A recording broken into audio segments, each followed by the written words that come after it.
Metal Jesus, I'm back again with a very special guest. Hello. This is my wife, Buck and Becky.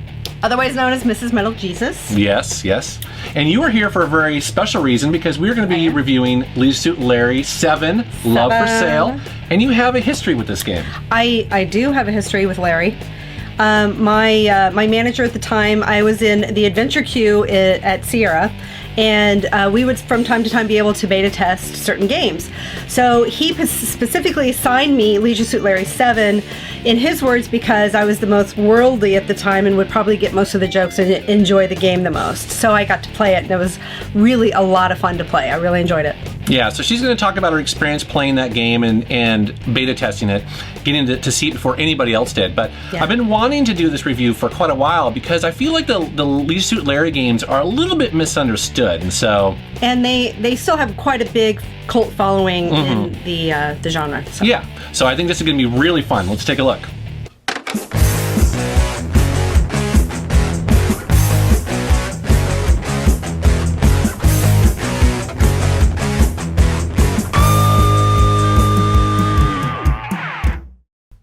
Leisure Suit Larry 7, Love for Sale, was released by Sierra Online in 1996 for MS-DOS. It was released for Mac and also Windows 95. Now, the reason why I chose this one as opposed to some of the earlier ones is because it was the last game in the original series to be made by the original mastermind, which was Al Lowe, a hilarious game creator, and his team that basically put all their sort of humor and effort into those games. And so I chose this one for that reason, and also because it's actually the most modern, and so it looks the best to probably today's audiences. Some of the other ones are kind of old and crusty looking. Especially the DOS ones. Yeah, totally hilarious, but I wanted to pick this one because it's more modern. The other reason why I want to talk about Leisure Suit Larry this week is because I feel like the series is kind of misunderstood. Some people think it's pornographic. Well, it is to some degree, yes, but it is a cartoon. I mean, there's definitely a level of pornography in it. It is definitely an adult game to play, but I do feel like I don't feel like the women are being taken advantage of at all. I think it's more the other way around. The women are taking advantage of Larry because he is such a loser. And he wears a leisure suit. I mean, really. He's kind of stuck in the 70s. And he's actually shorter than I am, which is saying a lot. Yeah, and so women are basically, in control in most of the Leisure Suit Larry games. Yeah, yeah. And as a matter of fact, when I was researching this review, I found an old Al Lowe game document. And in there, I was kind of surprised to learn that Sierra actually acknowledged that a lot of the sales from Leisure Suit Larry came from women. Yeah. Yeah, so... Which I can totally see, because again, the humor is it's a very well-written script. It's a lot of fun. Yeah, and it's just a great time to play. And yeah, the women definitely are the ones wearing the pants. so to speak. Sometimes. Mostly. Yeah. Now, however, though, Leisure Suit Larry 7 is probably the most risque of all the games. Yeah. As a matter of fact, there's literally Easter eggs in this game that you can find to unlock... naked women. Yeah.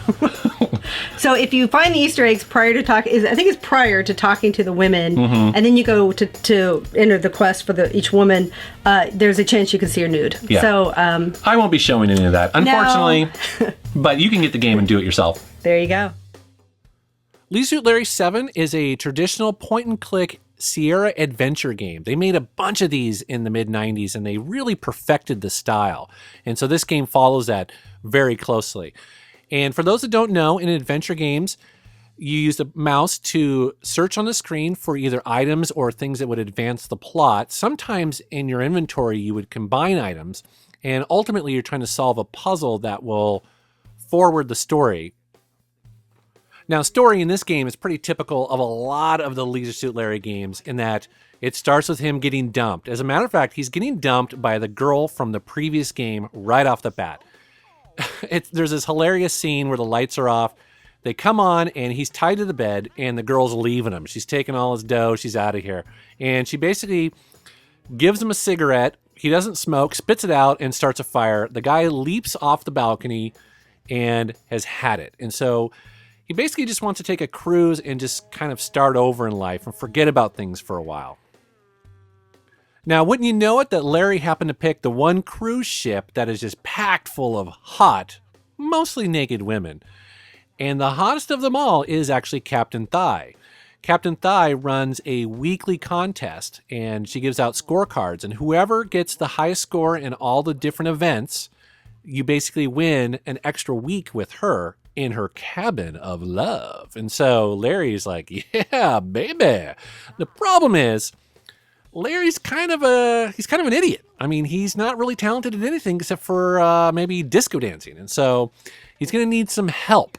I'm sure Captain Thygh will be pleased as punch to see such a good turnout this week. And as you all know, each week she runs a little competition for her male, or male-like, passengers, which she calls the Thygh's Man Trophy Contest. Isn't that cute? Of course, there's no actual trophy involved. No, what you win is better than hardware. One of you will spend next week cruising on the Captain. I mean, that is... She'll treat you to a 1-week cruise in her cabin where your every need will be met. So thankfully for Larry, some of the other cruise guests are kind of parodies of famous people, including Drew Baringmore, Dewmi Moore, Victorian Principles, Lee Coitus. There's also this country western group called the Juggs. Nail Me and Why Don't You Juggs?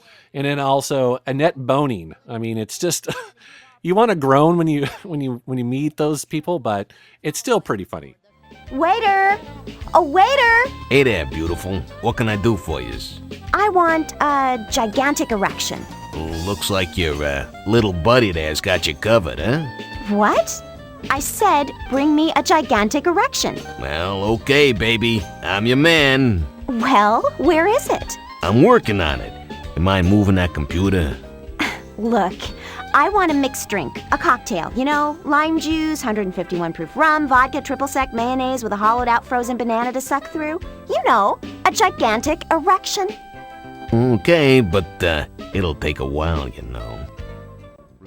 In addition to those famous people, Al couldn't help but put in, well, somebody on the deck of the ship who looks an awful lot like the owner of Sierra, Ken Williams. Now, what is this guy doing? So, exactly what is it you do? Well, I make balloon animals. Say, do you want one? Not really. I'll consider that a yes. Here you go.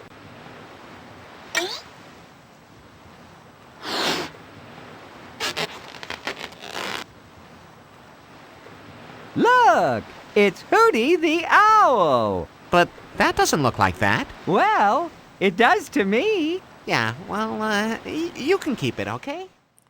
One of the popular obsessions in the mid-90s was the children's book, Where's Waldo? Well, Al Lowe, being the hilarious guy he is, he just can't let that one go. So in this game, he has his own little version of that, and it's called Where's Dildo? And hidden throughout the game are 32 little striped dildos. And every time you find one, you click on it, and it plays a little song. Yeah, baby.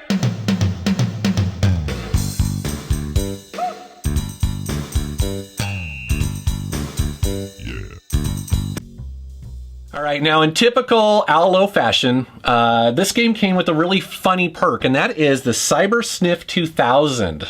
2000. Do you remember this? Not at all. Actually, because again, when I was beta testing it, I don't think they had this ready yet. But what it is that in the game, down in the right-hand corner, as you move from scene to scene or you meet people, it'll show a little number. And basically, you're supposed to scratch and sniff to smell. I don't want to know what they are. The problem with the game, it's not a problem, it's hilarious, is that almost all of these are terrible. Like, they smell like shit, they smell like mold. Yeah, they smell beaver something or other. Beaver milk. Oh, that's right. Is that one of them? I think that might be one probably. of them. Just a bunch of really funny stuff. So if you can find an original copy, try to make sure it has Cyber Sniff 2000. Cyber Sniff, y'all. Is it just me, or do you seem to swear a lot? Swear? Oh, hell no, motherfucker! I suffer from Tourette's. Tourette's? Don't you mean Tourette's? No, ya dumb twat. I mean, I got a foul mouth. Another neat thing about this game is the return of the text input screen. And for those that don't remember, in the 80s when you played these classic adventure games, that's exactly what you did. You basically typed on a keyboard exactly what you wanted your character to do. This was before the mouse and things like that. So it's kind of neat that they brought it back for this game. Now, not every puzzle supports it, and it's kind of optional. But in this scene, I actually use it to distract Victoria. So you can type and tell her to look something up on her computer while Larry swaps out the book that she's reading for something a little bit more steamier. He's trying to get her to help him with a sex contest he's trying to win. But anyways, it's just a neat little side thing that this game does that I kind of appreciated. It was a neat little old school nod. Another aspect of this game that I really appreciated was the writing. And the writing with the voice acting is just fantastic. But more importantly, there's a lot of clues actually in the dialogue that you may not initially pick up on. For instance, in this upcoming scene here with Peggy, she talks about an accident that she had at one point. So, how'd you lose your leg, Peg? Freak f***ing accident, that's how. One day, I inadvertently combined KZ jelly with deodorant spray, forming a powerful contact explosive. Sexual lubricant? Deodorant spray? And you lost your leg? Let's just say I wasn't spraying me f***ing armpits, okay, asshole? Ooh, okay. No more details, please. Now, the reason why that's important is because later on, the Juggs describe a similar situation, and you realize that you can concoct something similar to your advantage. All right, and now we get to the part of the game which used to drive you crazy. Yes, it did. It was the Liar's Dice with Dewmi Moore. And when I beta tested it, there was no cheat codes. The dev department was still kind of sussing out and finishing up the game. So I had to truly play it as I couldn't see her dice, and it's a total kind of a strip poker game. And so, if she loses, she has to take off an article of clothing. If I lose, Larry would have to take off a particle of clothing. So, if anybody's ever played strip poker with someone, especially another female, women tend to use every piece of clothing they have on their body in order to prolong the inevitable, right? So with Dewmi Moore, she's no different. And it took me probably 2 weeks without any cheat codes to finally beat her. Yeah. And by the end of it, I really, truly wanted to kill her. And sympathize with men a little bit. Yes, I totally sympathize with men who's ever played strip poker with a female. I apologize ahead of time for that. So I'll see you around, Miss Peggy. It's been my f***ing pleasure, you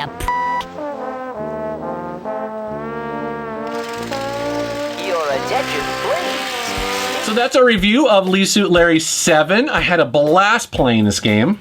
It's been a really, really long time since I've even seen it, so it was really cool to kind of recap all the old memories and nightmares of Dewmi Moore. But it was actually really cool to see again. Yeah, and I actually use a website to help me get this to run on a modern computer. So it's a website called SierraHelp.com. They've got patches, they've got custom installation programs for modern operating systems. They've got walkthroughs, there's troubleshooting guides, and also forums. So it's a really awesome website to use. That would have been helpful when I was beta testing it. I know. But there's actually a rumor that Al Lowe was involved with another Lee Suit Larry game. Really? It's crazy. Crazy. There's a rumor that he's actually going to be doing an HD version of Lee Suit Larry 1 for all the modern computers and tablets. So, do you know if it's going to be on iPad? Do you think? Yes, they said that. That would be really cool. Yeah. iPad, Android. Hello, if you're watching this, please do it. Yeah, and call me. Let's do lunch, dude. All right. Thanks for watching my channel. Thanks for subscribing. Thanks for being on. Thanks for having me. All right, rock on. And what sucks is if you've ever played poker, strip poker, or any kind of a stripping game, as we all did in college, with a woman, she takes her earrings off, she takes her glasses off, and it just takes forever. I want to apologize to all the guys in college that I did that to. Sorry, man. Sorry. I'm still stuck on the fact that you just admitted you played strip poker with women.